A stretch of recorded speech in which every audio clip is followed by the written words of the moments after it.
বিশ্বাস করুন স্যার, আমাদের কোনো দোষ নেই স্যার। কোম্পানির আদেশে আমাদের সব কিছু করতে হয় স্যার। এই শেহজাদ চৌধুরী সাহেব ব্যাংকে এসেছেন, উনি একটু কথা বলবেন, খুবই জরুরি। স্যারকে একটু ফোনটা দেন না প্লিজ। আমাদের বিয়ের রেজিস্ট্রেশন কি হয়ে গেছে? পেপারটা একটু আমাকে দিন। ওই পেপার তো গতকাল। শুনুন, মন্ত্রীর কারণে একটা মেয়ে মারা গেছে, আমি ওনার সাথে ডিরেক্ট কথা বলতে চাই। কিন্তু ফাতেমা তো ফাতেমা এখন আমার ওয়াইফ, এটা নিয়ে তোর একদমই ভাবতে হবে না, এটা আমার উপরে ছেড়ে দে। শোনেন, এখানে কনফারেন্স করার মতো কিছু ঘটেনি, তাহলে আপনারা শুধু এখানে কেন গ্যাদারিং করছেন? প্লিজ এটা একটু সরান প্লিজ। এবার মূর্তির মতো দাঁড়িয়েছেন কেন? যান, সরি বলুন। অর্থমন্ত্রী জুনায়েদ চৌধুরীর অহংকার কি এবার চিরতরে গুড়িয়ে যাবে, নাকি আগামী পর্বেই সে সাজাবে এমন এক রক্তক্ষয়ী প্রতিশোধের ছক যা কেউ কল্পনাও করতে পারেনি? দুনিয়া টাকার গোলাম পর্ব 21-এ আসতে চলছে নাটকের ইতিহাসের সবচেয়ে ভয়ঙ্কর আর রহস্যময় টার্নিং পয়েন্ট। আজকের 20 নম্বর পর্বের শুরুতেই আমরা দেখি এক হৃদয় বিদারক ট্র্যাজেডি দেখতে পাই। ব্যাংকের জাল টাকার কারণে এক নিরীহ মেয়ের বিয়ে ভেঙে যায়, আর সমাজের অপমান সহ্য করতে না পেরে মেয়েটি নিজের জীবন শেষ করে দেয়। কিন্তু এই লাশের উপর দাঁড়িয়ে যখন অহংকারী অর্থমন্ত্রী জুনায়েদ চৌধুরী নিজের ক্ষমতার দাপট দেখাচ্ছিল, ঠিক তখনই ময়দানে নামেন শেহজাদ চৌধুরী। ব্যাংকে গিয়ে শেহজাদ যখন সরাসরি হুঙ্কার দেয় যে নিষ্পাপ মেয়েটির জীবন আর সম্মান না ফেরানো পর্যন্ত সে নড়বে না, তখন চারপাশের পরিবেশ থমকে যায়। তবে সবচেয়ে বড় শক ছিল তখন যখন পাওয়ারফুল মন্ত্রী ক্ষমা চেয়ে অস্বীকার করে আর ঘাড় ধাক্কা দিয়ে শেহজাদকে বের করে দিতে চায়। কিন্তু এখানেই শেষ না। শেহজাদ চৌধুরী যে কতটা ডেঞ্জারাস আর ঠান্ডা মাথার মানুষ তা মন্ত্রী হারে হারে টের পায় ঠিক তখনই যখন শেহজাদ মন্ত্রীর নিজের ছেলেকে প্রাঙ্কের নামে নিজের দখলে নিয়ে নেয়। এক ফোনেই অর্থমন্ত্রীর সেই বিশাল রাজপ্রাসাদ থরথর করে কাঁপতে শুরু করে। এরপর যা হলো তা দেখার জন্য দর্শকরা পুরোটা সময় শ্বাস আটকে রেখেছিল। কোনো রক্তপাত না ঘটিয়ে পুরো মিডিয়ার ক্যামেরার সামনে এক সময়ের চরম অহংকারী মন্ত্রীকে হাঁটু গেড়ে চোখের পানি ফেলে ক্ষমা চাইতে বাধ্য করে শেহজাদ। কিন্তু অন্যদিকে রিশাদ মির্জার নতুন চক্রান্ত আর কাজী অফিস থেকে গোপন বিয়ের কাগজ গায়েব হওয়ার ঘটনা পুরো গল্পের মোড় অন্যদিকে ঘুরিয়ে দিয়েছে। আজকের পর্বের সবচেয়ে পাওয়ারফুল দৃশ্য ছিল মিডিয়ার সামনে শেহজাদের সেই মাস্টারমাইন্ড গেম আর অন্যায়ের বিরুদ্ধে গর্জে ওঠা প্রতিটি মুহূর্ত। শেহজাদ কি সঠিক কাজ করেছে? অবশ্যই একজন অসহায় বাবার চোখের পানি আর আত্মহত্যাকারী মেয়ের বিচারের জন্য তার এই পদক্ষেপ দর্শককে পুরো রোমাঞ্চিত করেছে। তবে ফাতেমা ও ঋতুর সম্পর্কের রহস্য আর রিশাদ মির্জার নোংরা চালগুলো নাটকটিকে এক মারাত্মক উত্তেজনাকর জায়গায় এনে দাঁড় করিয়েছে। স্টোরি টেলিং ছিল এক কথায় চমৎকার আর একদম সিনেমেটিক।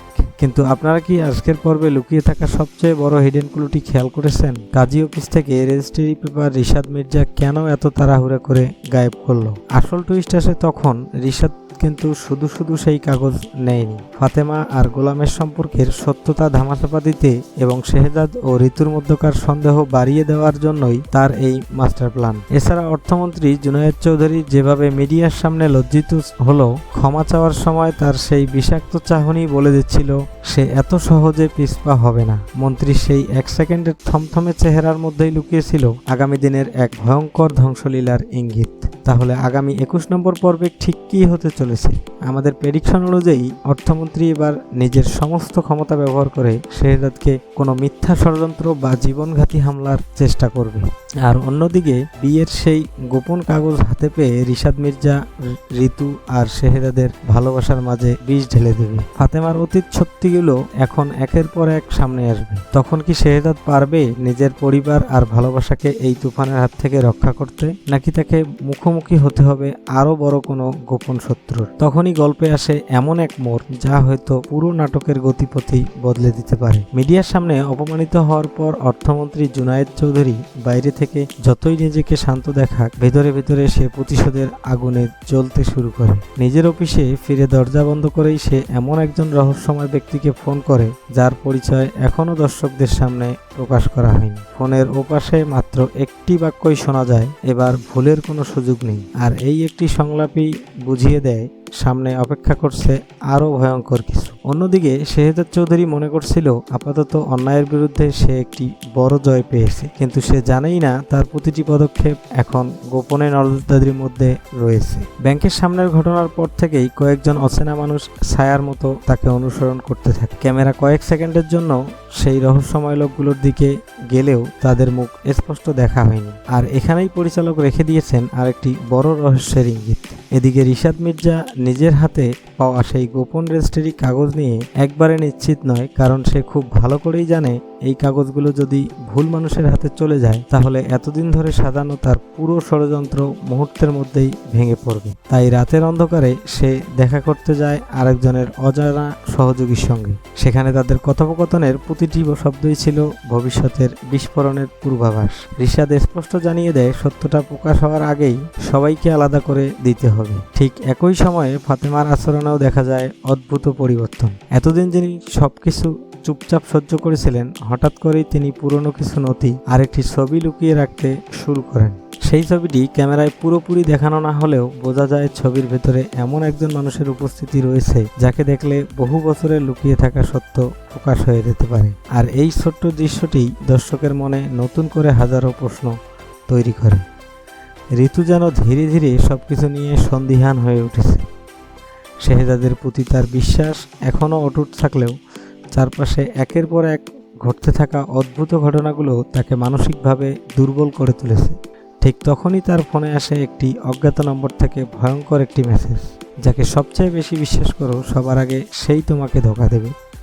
এই একটি বার্তাই ঋতুর মনে ভয় আর সন্দেহ নতুন করে ঝরত। এদিকে অর্থমন্ত্রী জুনায়েদ চৌধুরীর নিজের অপমান কোনোভাবেই মেনে নিতে পারছে না। সারা দেশের মানুষের সামনে হাঁটু গেড়ে ক্ষমা চাওয়ার সেই দৃশ্য বারবার তার চোখের সামনে ভেসে উঠতে থাকে। নিজের টেবিলে থাকা সবকিছু ছুঁড়ে ফেলে দিয়ে সে রাগে চিৎকার করে বলে, শেহজাদকে শেষ না করা পর্যন্ত আমার শান্তি নেই। ঠিক তখনই তার সবচেয়ে বিশ্বস্ত একজন লোক এসে জানায় শেহজাদের বিরুদ্ধে এমন কিছু প্রমাণ তৈরি করা সম্ভব যা দেখলে পুরো দেশেই তাকে অপরাধী মনে করবে। আর এই কথাতেই মন্ত্রীর মুখে ফিরে আসে সেই ভয়ঙ্কর হাসি। অন্যদিকে শেহজাদ বুঝতে পারে না যে তার চারপাশের বৃত্ত ধীরে ধীরে ছোট হয়ে আসছে। সে যখন আত্মহত্যা করা সেই মেয়েটির বাবার সঙ্গে দেখা করতে যায় তখন বৃদ্ধ মানুষটি কান্নায় ভেঙে পড়ে। শেহজাদের হাত ধরে বলে, বাবা তুমি সাবধানে থেকো, ওরা কাউকে ছাড়ে না। এই সংলাপের পর ক্যামেরা দূর থেকে দাঁড়িয়ে থাকা একটি কালো গাড়ির দিকে ফোকাস করে, যেখানে বসে থাকা অচেনা একজন ব্যক্তি দূর থেকে পুরো দৃশ্যটি পর্যবেক্ষণ করছিল, কিন্তু তার পরিচয় এখনও গোপন রাখা হয়েছে।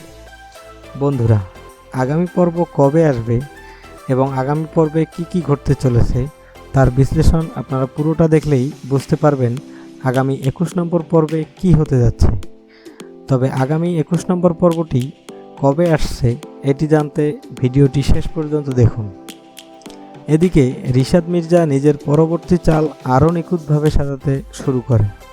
সে বুঝে গেছে শুধু রেজিস্ট্রি কাগজ লুকিয়ে রাখলেই হবে না, শেহজাদ আর ঋতুর মধ্যকার বিশ্বাসও ভেঙে দিতে হবে। তাই সে এমন একটি পরিকল্পনা করে যাতে ঋতুর কাছেই মনে হবে শেহজাদ তার কাছ থেকে বড় একটি সত্য লুকিয়ে রেখেছে। আর যদি এই সন্দেহ একবার জন্ম নেয় তাহলে তাদের সম্পর্ক ভাঙতে আর বেশি সময় লাগবে না। ঠিক তখনই ফাতেমা একা একা বসে পুরনো একটি ডায়েরি খোলে। ডায়েরির ভাঁজে লুকিয়ে থাকা একটি চিঠি হাতে নিয়েই তার চোখ ভিজে ওঠে। সে ধীরে ধীরে বলে, এতদিন যে সত্য লুকিয়ে রেখেছি সেটা আর বেশি দিন চাপা থাকবে না। কিন্তু সেই চিঠিতে কি লেখা ছিল তা পরিচালক ইচ্ছা করেই দেখেননি, বরং দৃশ্যটি শেষ হয় দরজায় হঠাৎ কারো কড়া নাড়ার শব্দে। আর সব শেষের দৃশ্যটি ছিল পুরো পর্বের সবচেয়ে রহস্যময় মুহূর্ত। গভীর রাতে শেহজাদের ফোনে একটি ভিডিও ক্লিপ আসে। ভিডিওটি চালু করতেই তার মুখের হাসি মুহূর্তেই মিলিয়ে যায়। ভিডিওর অপর প্রান্তে বাধা অবস্থায় দেখা যায় এমন একজন মানুষকে যার সঙ্গে শেহজাদের অতীতের গভীর সম্পর্ক রয়েছে। আর ভিডিও শেষে শোনা যায় মাত্র একটি বাক্য, এবার খেলাটা শুরু হলো শেহজাদ। এই সংলাপের পরেই পর্দা অন্ধকার হয়ে যায়, রেখে যায় আগামী পর্বের জন্য অসংখ্য প্রশ্ন। ভিডিওটি শেষ হওয়ার পরেও শেহজাদ কয়েক সেকেন্ড কোনো কথা বলতে পারে না। তার চোখে মুখে স্পষ্ট আতঙ্কের ছাপ ফুটে ওঠে, কারণ ভিডিওতে যে মানুষটিকে বন্দী অবস্থায় দেখা গেছে তিনি শুধু একজন পরিচিত নন, শেহজাদের অতীত জীবনের এমন একজন সাক্ষী যিনি মুখ খুললেই বহু বছরের লুকিয়ে থাকা সত্য এক মুহূর্তে প্রকাশ হয়ে যেতে পারে। শেহজাদ সঙ্গে সঙ্গেই নম্বরটিতে কল ব্যাক করলেও ওপাশ থেকে ভেসে আসে শুধু একটি ঠান্ডা হাসি, তারপর লাইন কেটে যায়। অন্যদিকে অর্থমন্ত্রী জুনায়েদ চৌধুরীর নিজের গোপন কনফারেন্স রুমে কয়েকজন প্রভাবশালী ব্যক্তিকে নিয়ে জরুরি বৈঠকে বসে। সেখানে টেবিলের উপর রাখা হয় শেহজাদের ছবি, ব্যাংকের নথি এবং আরও কিছু রহস্যময় ফাইল। মন্ত্রী নিচু গলায় বলে, আইনের মাধ্যমে না পারলে এবার ওকে শেষ করা হবে অন্যভাবে। এই সংলাপ শুনেই উপস্থিত সবাই একে অপরের দিকে তাকিয়ে রহস্যময় হাসি দেয়। স্পষ্ট বোঝা যায় তারা এমন এক পরিকল্পনা করছে যার পরিণতি ভয়াবহ হবে। এদিকে ঋতুর জীবন শুরু হয়ে নতুন এক মানসিক ঝড়। অজ্ঞাত নম্বর থেকে এবার তার কাছে পাঠানো হয় কয়েকটি ছবি। ছবিগুলো এমনভাবে এডিট করা হয়েছে যাতে দেখে মনে হয় শেহজাদ ইচ্ছাকৃতভাবে তার সঙ্গে বিশ্বাসঘাতকতা করেছে। প্রথমে ঋতু ছবিগুলো বিশ্বাস করতে না চাইলেও বারবার একই ধরনের তথ্য আসতে থাকায় তার মনেও ধীরে ধীরে সন্দেহের বীজ জন্ম নিতে শুরু করে। আর ঠিক এটাই ছিল রিশাদ মির্জার আসল উদ্দেশ্য। অন্যদিকে ফাতেমা অবশেষে সিদ্ধান্ত নেয় আর চুপ থাকবে না। সে সেই পুরনো ডায়েরি আর গোপন চিঠি নিয়ে এমন একজন মানুষের সঙ্গে দেখা করে বের হয় যিনি বহু বছর আগে ঘটে যাওয়া একটি ভয়ঙ্কর ঘটনার একমাত্র জীবিত সাক্ষী। কিন্তু ফাতেমা জানে না তার প্রতিটি পদক্ষেপ দূর থেকে অনুসরণ করছে দুজন মুখোশধারী লোক। তারা শুধু সুযোগের অপেক্ষায় রয়েছে। এদিকে রিশাদ মির্জা নিজের ঘরে বসে রেজিস্ট্রি কাগজটি আবারও বের করে দেখে। কাগজের এক কোণায় থাকা একটি ছোট্ট ছেলের দিকে তাকিয়ে সে হঠাৎ থমকে যায়। কারণ এতদিন সে যেটাকে সাধারণ সিল ভেবেছিল সেটির ভিতরেই লুকিয়ে আছে এমন একটি তথ্য যা পুরো খেলার হিসাব পাল্টে দিতে পারে। তার কপালে ঘাম জমে যায়। সে ফিসফিস করে বলে, না, এটা যদি শেহজাদের হাতে পৌঁছে যায় তাহলে সব শেষ হয়ে যাবে। ঠিক তখনই ক্যামেরা আরেকটি অজানা লোকেশনে চলে যায়। অন্ধকার ঘরের ভেতর একজন রহস্যময় ব্যক্তি টেবিলের উপর ছড়িয়ে থাকা কয়েকটি ছবি দেখেছিল। ছবিগুলোর মধ্যে ছিল শেহজাদ, ঋতু, ফাতেমা, রিশাদ, এমনকি অর্থমন্ত্রী জুনায়েদ চৌধুরীর ছবিও। লোকটি ধীরে ধীরে একটি ছবির উপর লাল কালি দিয়ে বড় করে একটি এক্স চিহ্ন এঁকে শান্ত গলায় বলে, এবার একজনের পথন নয়, সবাইকে মূল্য দিতে হবে। ঠিক তখনই রাতের নিস্তব্ধতা ভেঙে শেহজাদের ফোনে আবারও একটি কল আসে। এবার কোনো নম্বর দেখা যায় না, শুধু লেখা থাকে প্রাইভেট কলার। কয়েক সেকেন্ড নীরব থাকার পর ওপাশ থেকে ভেসে আসে কর্কশ একটি কণ্ঠ, যাকে বাঁচাতে এত ছুটি বেড়াচ্ছ সে হয়তো আর সূর্য ওঠা পর্যন্ত বাঁচবে না। কথাটি শেষ হতেই লাইন কেটে যায়। এক মুহূর্ত দেরি না করে শেহজাদ নিজের গাড়ি নিয়ে অজানা গন্তব্যে উদ্দেশ্যে ছুটে যায়। অন্যদিকে অর্থমন্ত্রী জুনায়েদের বুঝতে পারে শুধু ক্ষমতার জোরে আর শেহজাদকে হারানো সম্ভব নয়। তাই সে এবারে এমন একজন পুরনো শত্রুর সঙ্গে হাত মেলানোর সিদ্ধান্ত নেয় যার নাম এতদিন গল্পে একবারও উচ্চারিত হয়নি। লোকটি ঘরে ঢুকতেই মন্ত্রী দাঁড়িয়ে তাকে সম্মান জানায়, আর এই দৃশ্য বলে দেয় নতুন এই চরিত্রের ক্ষমতা হয়তো মন্ত্রী থেকেও অনেক বেশি। তবে পরিচালক এখানে তার মুখ দর্শকদের সামনে প্রকাশ করেনি। এদিকে ঋতু নিজের হাতে পাওয়া ছবিগুলো নিয়ে সত্য জানার জন্য সরাসরি শেহজাদের খুঁজতে বের হয়। কিন্তু প্রতিবারেই সে এক ধাপ পিছিয়ে পড়ে, কারণ কেউ একজন ইচ্ছাকৃতভাবে তাদের দুজনের দেখা হওয়ার প্রতিটি সুযোগ নষ্ট করে দিচ্ছে। কখনো ভুল ঠিকানা, কখনো রহস্যময় ফোন কল, আবার কখনো অচেনা মানুষের বাধা। সব মিলিয়ে যেন অদৃশ্য তাদের ভাগ্য নিয়ন্ত্রণ করছে। বন্ধুরা, আপনারা যারা দুনিয়া টাকার গোলাম নাটকের 1 নম্বর পর্ব থেকে 20 নম্বর পর্ব পর্যন্ত দেখেছেন তারা অবশ্যই কমেন্ট করে জানাবেন, এবং যারা এখনও দেখেননি তারা অবশ্যই সিরিজটি দেখা শুরু করবেন, কারণ নাটকটি এমন একটি গল্প দিয়ে তৈরি হয়েছে যা দর্শকদের মন ছুঁয়ে গেছে। তবে আগামী পর্ব 21 নম্বরে কী হতে যাচ্ছে এবং কবে হচ্ছে সমস্ত কিছু জানতে ভিডিওটি শেষ পর্যন্ত অবশ্যই দেখুন, এবং কে কে কোন কোন জেলা থেকে দেখতেছেন তা নিচে কমেন্টে জানিয়ে দিন। অন্যদিকে ফাতেমা যে মানুষটির সঙ্গে দেখা করতে যাচ্ছিল শেষ পর্যন্ত তার সঙ্গে দেখা আর হয় না। নির্ধারিত জায়গায় পৌঁছেই সে দেখে চারদিকে অস্বাভাবিক নীরবতা। ঠিক তখনই তার চোখে পড়ে মাটিতে পড়ে থাকা একটি পুরনো লকেট। লকেটটি হাতে তুলতেই সে আতঙ্কে কেঁপে ওঠে, কারণ এই লকেট বহু বছর আগে হারিয়ে গিয়েছিল আর একটি এমন একজন মানুষের যাকে সবাই মৃত বলে বিশ্বাস করে এসেছে। এদিকে রিশাদ মির্জা বুঝতে শুরু করে তার পরিকল্পনার ভিতরে কেউ একজন গোপনে নিজের চাল চালছে। তার অফিসের সিসিটিভি ফুটেজে দেখা যায় গভীর রাতে একজন মুখোশধারী ব্যক্তি তার রুমে ঢুকে কয়েক মিনিটের মধ্যেই অদৃশ্য হয়ে গেছে।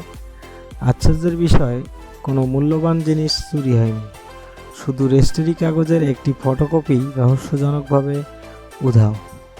রিশাদের মুহূর্তেই ফ্যাকাশে হয়ে যায়। সে বুঝে যায় এখন খেলায় আর শুধু সে আর শেহজাদি নয়, যোগ হয়েছে আরও একজন অদৃশ্য খেলোয়াড়। সবশেষে দেখা যায় অন্ধকার একটি ঘরের থেকে চেয়ারে বসে থাকা সেই রহস্যময় ব্যক্তি ধীরে ধীরে একটি ফাইল খুলছে। ফাইলের প্রথম পাতায় বড় অক্ষরে লেখা অপারেশন প্রতিশোধ। নিচে সারিবদ্ধভাবে কয়েকটি নাম লেখা, আর প্রতিটি নামের পাশে লাল চিহ্নের ঠিক। ক্যামেরা শেষবারের মতো ফাইলের শেষ পাতায় জুম করতেই দেখা যায় সেখানে শেহজাদের নামের নিচে শেষ টার্গেট লেখা ছিল। সকালের প্রথম আলো ফুটতেই পুরো শহর জুড়ে ছড়িয়ে পড়ে এক চাঞ্চল্যকর খবর।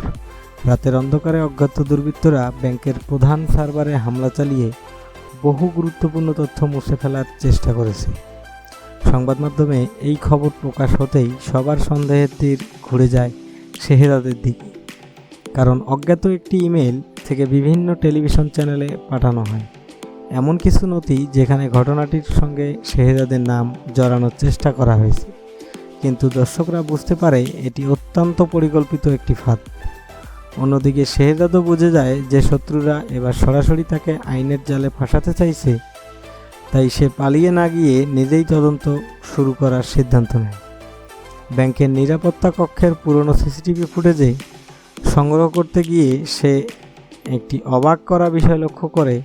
ঘটনার ঠিক কয়েক মিনিট আগে একজন কর্মচারী নিজের গোপন পরিচয় করে সার্ভার রুমে প্রবেশ করেছিল, কিন্তু ফুটেজের শেষ মুহূর্তে লোকটি ক্যামেরার দিকে তাকাতেই শেহজাদের চোখে বিস্ময়ে বড় হয়ে যায়। সে যেন পরিচিত কাউকেই চিনে ফেলছে। এদিকে ঋতু অবশেষে সেই রহস্যময় ছবিগুলোর আসল সত্য জানতে পারে। একজন প্রযুক্তি বিশেষজ্ঞ তাকে জানায় ছবিগুলো কৃত্রিমভাবে পরিবর্তন করা হয়েছে এবং সেগুলোর মাধ্যমে তাকে বিভ্রান্ত করার চেষ্টা করা হয়েছে। নিজের ভুল বুঝতে পেরে ঋতুর ভেতরে অনুশোচনা শুরু হয়। সে সিদ্ধান্ত নেয় যত দেরি হোক এবার শেহজাদের পাশে দাঁড়িয়ে সব সত্য প্রকাশ করবে। অন্যদিকে ফাতেমা যে পুরনো লকেটটি পেয়েছিল সেটি খুলতেই ভেতর থেকে বেরিয়ে আসে একটি ক্ষুদ্র মেমোরি কার্ড। বহু কষ্টে সেটি চালু করার পর সেখানে একটি পুরনো ভিডিও দেখা যায়। ভিডিওতে একজন ব্যক্তি স্পষ্ট ভাষায় এমন কিছু তথ্য জানিয়েছিল যা প্রমাণ করতে পারে জাল টাকার পুরো চক্রের মূল পরিকল্পনাকারী আসলে এতদিন যাকে সবাই নির্দোষ ভেবেছিল সেই হচ্ছে মূল কারিগর। কিন্তু ঠিক সেই মুহূর্তেই ভিডিওটি হঠাৎ বন্ধ হয়ে যায়। কে সেই ব্যক্তি তা এখনও দর্শকদের সামনে প্রকাশ করা হয়নি। এদিকে অর্থমন্ত্রী জুনায়েদ চৌধুরীর নিজের পরিকল্পনা সফল হচ্ছে ভেবে স্বস্তির নিঃশ্বাস ফেললেও তার সবচেয়ে বিশ্বস্ত সহযোগী হঠাৎ তাকে সতর্ক করে দেয়। সে জানায়, স্যার, আমাদের ভিতরেই একজন বিশ্বাসঘাতক আছে। এই বাক্যটি শুনেই মন্ত্রীর মুখের রং বদলে যায়, কারণ যদি সত্যিই ভেতরের কেউ তথ্য ফাঁস করে থাকে তাহলে এতদিন ধরে লুকিয়ে রাখা প্রতিটি গোপন অপরাধ একে একে প্রকাশ হয়ে যেতে পারে। ঠিক শেষ দৃশ্যে দেখা যায় শহরের বাইরে একটি নির্জন গুদাম ঘরে বন্দি সেই রহস্যময় মানুষটি ধীরে ধীরে জ্ঞান ফিরে পাচ্ছেন। তার হাতের বাঁধন আলগা হয়ে আসছে। তিনি চারদিকে তাকিয়ে খুব কষ্ট করে নিজের পকেট থেকে একটি ভাঁজ করা কাগজ বের করেন। কাগজে মাত্র একটি লাইন লেখা, সত্যকে যতই বন্দি করে রাখো একদিন সে নিজেই দরজা ভেঙে বেরিয়ে আসবে। তিনি ধীরে ধীরে মাথা তুলে ক্যামেরার দিকে তাকান, আর ঠিক তখনই বাইরে ভেসে আসে গাড়ির ব্রেক করার শব্দ। কেউ একজন গুদাম ঘরের দরজার সামনে এসে দাঁড়িয়েছে। গুদাম ঘরের ভারী লোহার দরজাটি ধীরে ধীরে খুলতেই ভেতরে প্রবেশ করে কালো পোশাক পরা তিনজন সশস্ত্র ব্যক্তি। বন্দি মানুষটির দ্রুত কাগজটি হাতের মুঠোয় ভেতরে লুকিয়ে ফেলেন। তাদের একজন ঠান্ডা গলায় বলে, অনেক দিন বেঁচে গেছে, আজ সব কিছু শেষ। কিন্তু ঠিক গুলি ছোড়ার আগ মুহূর্তেই পুরো গুদামঘরের বিদ্যুৎ হঠাৎ নিভে যায়। চারদিকে নেমে আসে ঘন অন্ধকার। কয়েক সেকেন্ড পর একের পর এক চিৎকার আর ধস্তাধস্তির শব্দ শোনা যায়। আলো ফিরে আসতেই দেখা যায় 3 জন হামলাকারী মাটিতে অচেতন হয়ে পড়ে আছে।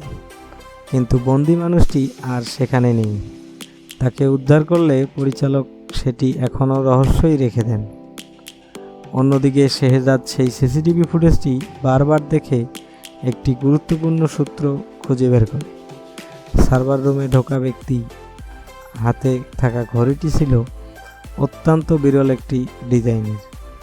অনেক ভেবেচিন্তে হঠাৎ তার মনে পড়ে যায়, ঠিক একই ঘড়ি সে আগে রিশাদ মির্জার এক ঘনিষ্ঠ সহযোগীর হাতে দেখেছিল। এই ছোট্ট সূত্রই শেহজাদকে নতুন করে তদন্ত শুরু করার সাহস দেয়।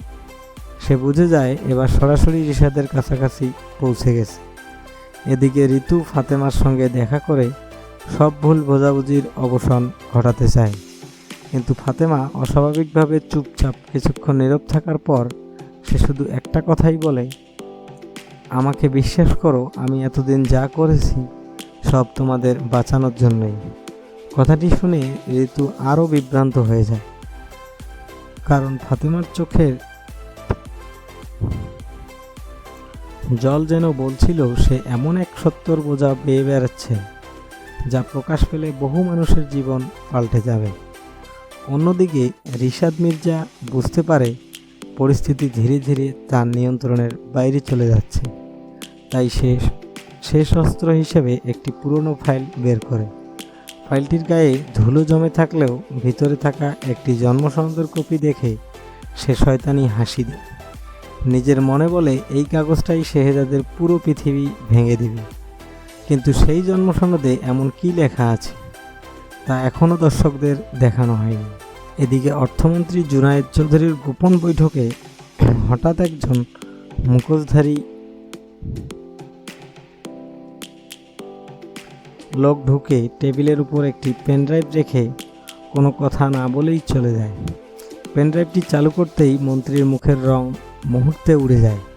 স্ক্রিনে ভেসে ওঠে বহু বছর আগের একটি ভিডিও, যেখানে তারই কণ্ঠে এমন কিছু স্বীকারোক্তি শোনা যায় যা প্রকাশ পেলে শুধু তার রাজনৈতিক জীবন নয়, পুরো সাম্রাজ্য ধ্বংস হয়ে যেতে পারে। আতঙ্কে তিনি চিৎকার করে ওঠেন, এটা কার কাছে আছে, কে ফিরে এসেছে। ঠিক শেষ মুহূর্তে ক্যামেরা চলে যায় এক অন্ধকার কক্ষে। সেখানে একটি চেয়ারে বসে থাকা রহস্যময় ব্যক্তির মুখে প্রথমবারের মতো হালকা আলো পড়তে শুরু করে, কিন্তু পুরো মুখ দেখানোর আগেই সে ধীরে ধীরে বলে, এতদিন সবাই ভাবছিল খেলাটা শেহজাদ আর রিশাদের, অথচ আসল খেলোয়াড় আমি। এই সংলাপের সঙ্গে ক্যামেরা জুম আউট হয় আর পর্দা কালো হয়ে যায়।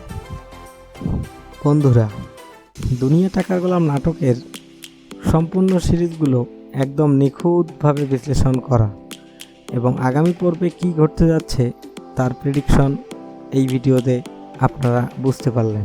কিন্তু আগামী পর্বের কবে আসবে? আগামী পর্ব প্রাঙ্কিং এন্টারটেনমেন্ট চ্যানেলে আগামী রবিবার ঠিক দুপুর 12টায় আসতেছে।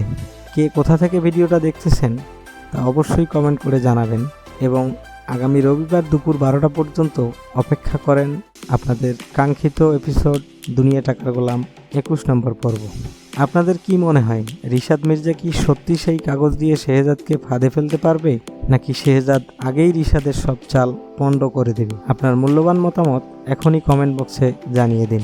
আজকের এই ধামাকা রিভিউটি ভালো লাগলে ভিডিওতে একটি লাইক দিন, চ্যানেলটি সাবস্ক্রাইব করে রাখুন আর অপেক্ষা করুন দুনিয়া টাকার গোলামের আগামী পর্বের আরও রোমাঞ্চকর সব রহস্য উদ্ঘাটনের জন্য। ধন্যবাদ।